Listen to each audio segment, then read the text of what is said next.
qui fera partie de la mission chargée de trancher dans le vif sur le dossier des LGV. Frédéric Cuvillier, le ministre des Transports, a 2 semaines pour trouver la réponse. Les parlementaires et personnalités qualifiées qui seront choisis vont plancher sur les 14 projets en cours. 2000 km de lignes nouvelles pour un coût estimé à 260 milliards d'euros. Une mise à plat réclamée depuis 3 mois par le ministre du Budget. Le gouvernement n'aura pas d'autre choix que de renoncer à certaines des options qui ont été privilégiées.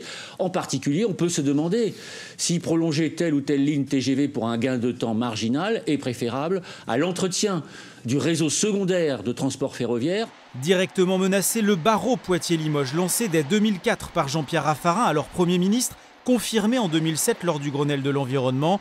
Ce projet d'une centaine de kilomètres devrait coûter un peu plus de 2 milliards d'euros. Un investissement déraisonnable pour les anti-LGV qui militent pour la modernisation du train express régional. Cette ligne fait 100 km.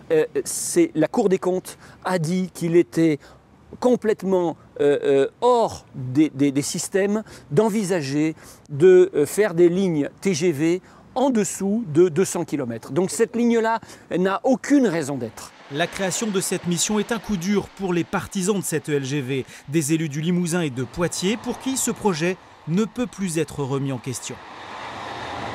Je souhaite que la déclaration d'utilité publique soit prise par respect des engagements qui ont été pris par le Parlement et le gouvernement, et par le fait que cette infrastructure, ce début d'infrastructure vers l'est de la France, est indispensable pour la Vienne et le Poitou-Charentes.